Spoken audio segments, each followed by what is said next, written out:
क्या परसेंटेज निकाले। अरे समझ में आ रहे हैं? पैसा, हाँ पैसा लगता है। मान लो जो ज्वाइनिंग हम लोग करते हैं उस ज्वाइनिंग को हम मान लेते हैं हमने पैसा लगाया।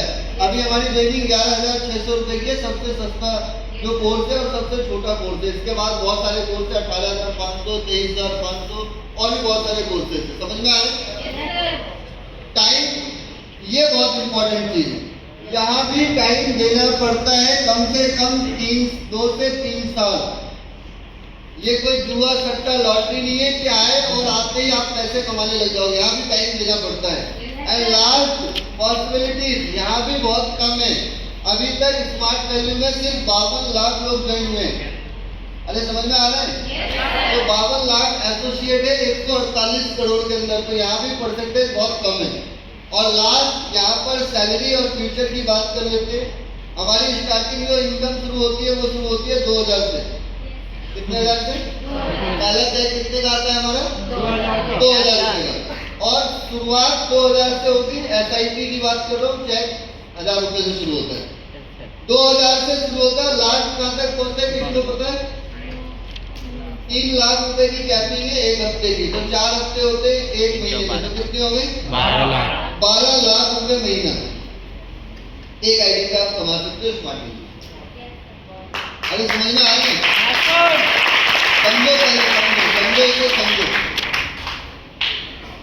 अब इस इंसान की जिंदगी में हेल्थ बदल करने का मौका मिलेगा। इस इंसान की जिंदगी में रिवॉर्ड और रिकॉग्निशन मिलेगा। इस इंसान की जिंदगी में फॉरेन ट्रिप मिलेंगे। इस इंसान को फैमिली सिक्योरिटी मिलेगी। सब मिलेगा स्मार्ट वैल्यू के अंदर। इसीलिए मैं पिछले 12 सालों से और अगले 12 साल तक मैं स्मार्ट वैल्यू में ही हूँ। और आगे 12 अगर जन्म मिले ऊपर वाला ऐसा जुगाड़ फिट कर दे कि मैं 12 जन्म तक स्मार्ट वैल्यू में हूँ, क्योंकि सब कुछ मिलेगा यहाँ पर अगर एक टाइम तक इंसान मेहनत कर लेगा। अरे समझ में आ रहे हैं? ये बातें क्लियर होगी यहाँ तक? समझ में आया ये सारी चीजें? इसलिए मैं 12 साल से स्मार्ट वैल्यू छोड़ के कहीं नहीं गया, क्योंकि मुझे पता था कि मैं अपनी जिंदगी में बन क्या पाऊंगा। पापा बोलते थे कि जो डॉक्टर बन सकता है, क्योंकि पापा को मेरे अंदर डॉक्टर नजर आता था। पापा को बोलना पता मैं परसेंटेज कितना ला रहा हूँ। मम्मी बोलती थी तू इंजीनियर बन जाएगा। मम्मी को थोड़ा पता मैं स्कूल के बाद बंक मार के और भी जाता हूँ। अरे समझ में आ रहे हैं? घर वाले बोलते थे तू बहुत कुछ कर सकता है, लेकिन घर वालों को नहीं पता मेरे बारे में सही से।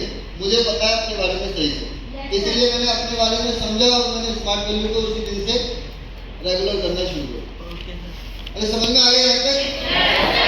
क्लियर होगी मेरी बातें? पीछे तक जैसे आप लोगों की ट्रेनिंग मिलेगी। हम सब स्मार्ट वैल्यू वाले एसोसिएट हैं और स्मार्ट वैल्यू वाले के पास टेंशन बहुत होती है और हमेशा टेंशन में जूझते रहते हैं। वैसे हमें टेंशन में जूझना नहीं चाहिए। एक बहुत पुरानी कहावत है, एक गांव में एक लाला होता था और उसी गांव में एक चौधरी हुआ करता था। तो उस लाला के पास और चौधरी के पास में एक अपना घोड़ा था। तो लाला के पास गया और बोला, लाला लाला तू मेरा घोड़ा खरीदेगा क्या? तो लाला ने कहा बिल्कुल खरीद दूंगा। बोला कितने में? तो चौधरी ने बोला 1000 रुपए में बेच दूंगा। तो उस लाला ने बोला नहीं 500 से ज्यादा नहीं दूंगा। तो चौधरी ने मना कर दिया कि नहीं यार 500 में नहीं बेचूंगा। चौधरी घर पहुंचा और जैसे ही घर पहुंचा उसने देखा घोड़ा मर गया। तो बड़ा टेंशन में आ गया, बोला यार 500 का बिक ही जाता। वो फटाफट कुछ नहीं देखा, फटाफट लाला के पास दोबारा चला गया। बोला लाला वो कान में ना थोड़ी प्रॉब्लम है, तूने क्या बोला था ये बता, कितने में खरीद? बोला 500 बोले थे। बोला लाते 500 लिए, जेब में रखा, गांव से रफू चक्कर हो गया और लाला को बोल गया शाम को जाके घोड़ा घर से ले लियो, घोड़ा पड़ा हुआ मिलेगा। कैसा मिलेगा? अब वो जो लाला तो समझ नहीं पाया पड़ा हुआ का मतलब क्या है। उसने कहा ठीक। वो लाला शाम को पहुंचा, उसने घोड़ा उठाया, घोड़ा तो पड़ा हुआ। अब वो चौधरी गांव से पड़ा। अब कोई तुम्हें गलत चीज बेच जाए तो तुम्हें कैसा लगता है? ऐसा लगता है एक बार मिल जाए। मेरे समझ में आ रहे हैं? इसकी पिट्टी बना दो। अब बेचारा वो लाला, वो जो चौधरी था, वो 4-6 महीने बाद गाँव आया वापस। डरता डरता उस लाला के पास पहुंचा। अब लाला बाकी सारी बात कर रहा, घोड़े की बात नहीं कर रहा। अब चौधरी कह रहा है घोड़े की बात तो नहीं कर रहा है, घोड़ा तो मरा हुआ देख लिया, सारी बात कर रहा है कैसा है, ठीक है, वो फलाना ढिमकाना, घोड़े की बात नहीं कर रहा है, जो कि सबसे जरूरी बात है। उसने बोला भैया वो घोड़ा, चौधरी ने लास्ट में बोला यार वो घोड़ा, तो बोला घोड़ा घोड़ा बड़ा बढ़िया, बोला बढ़िया मतलब मरा हुआ था वो, बोला हाँ मरा हुआ था, मुझे नहीं पता। बोला फिर क्या करा तुमने उस घोड़े का? बोला मैंने तो कुछ नहीं करा, मैंने अगले दिन न्यूज़पेपर में एक न्यूज़ में एक एडवर्टाइजमेंट निकाला कि 1-1 रुपए की लाठी खरीदो, इनाम में घोड़ा निकलेगा। बोला फिर?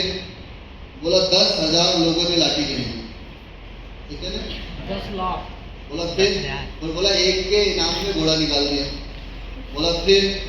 बोला उसको जैसे घोड़ा दिया उसने बोला घोड़ा मरा हुआ है। मैंने उसने बोला फिर? बोला जैसे उसने बोला घोड़ा मरा हुआ है तो मैंने उसके 1 रुपये वापस कर दिए। 9,999 रुपये में मरे हुए घोड़े से कमाए।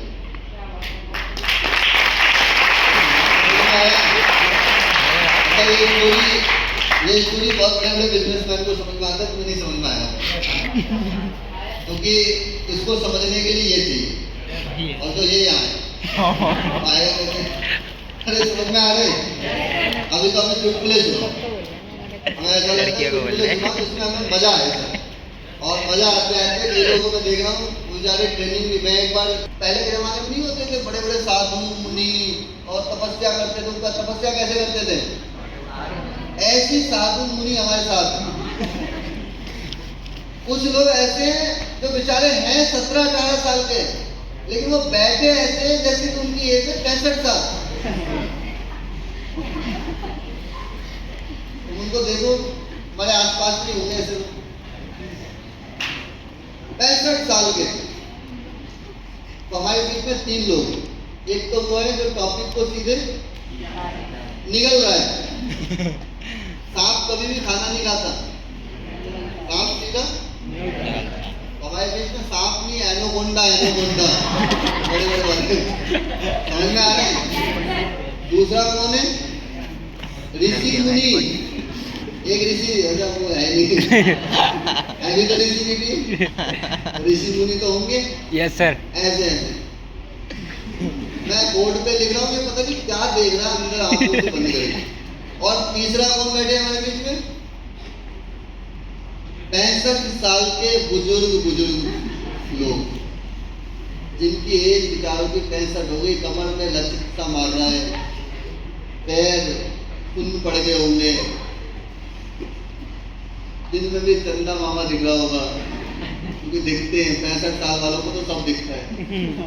उनको तो दिन में एक बार नहीं, दिन में 4 बार यमराज के दर्शन। तुम्हें हो सकता है 8 बार हो रहे हो, पता लगा सर यमराज बगल में बैठ रहा है सर, कह रहा चल तू ट्रेनिंग से निकल, बस लेके चल चले जाओ। अरे समझ में आ रहा है?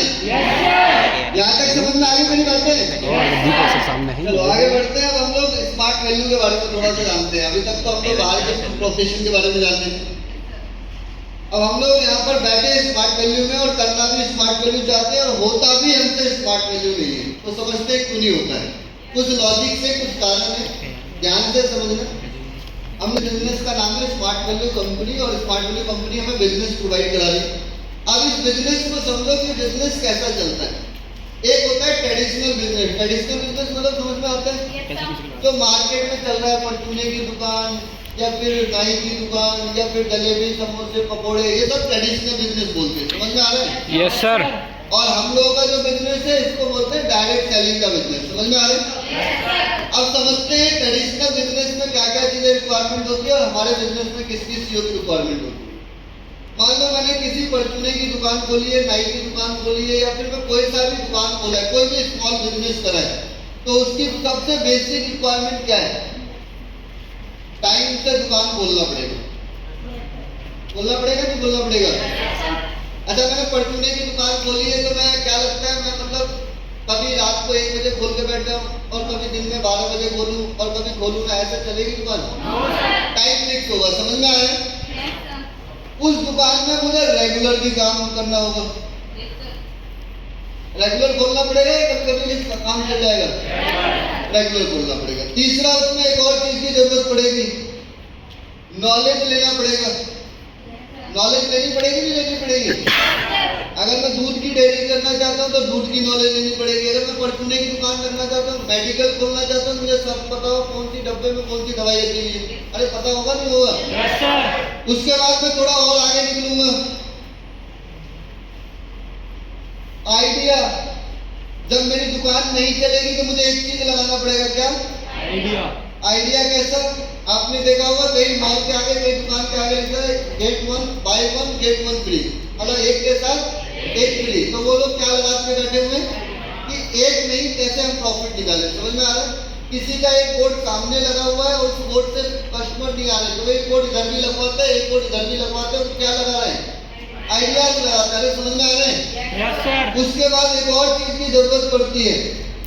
जब इस इंसान ने आइडिया लगाना शुरू करा, अब इसके जिंदगी में दो चीज आता है। एक पारिवारिक चीज है, जैसे फेस्टिवल। आपने कितने लोगों ने ऐसा देखा कि फेस्टिवल वाले दिन परचूने की दुकान नहीं खुलती, या फिर फेस्टिवल वाले दिन पूरा भूख हड़ताल सा होता है? ऐसा देखा आपने? दिवाली वाले दिन सबसे ज्यादा दुकान खुलती है, देखा होगा आपने।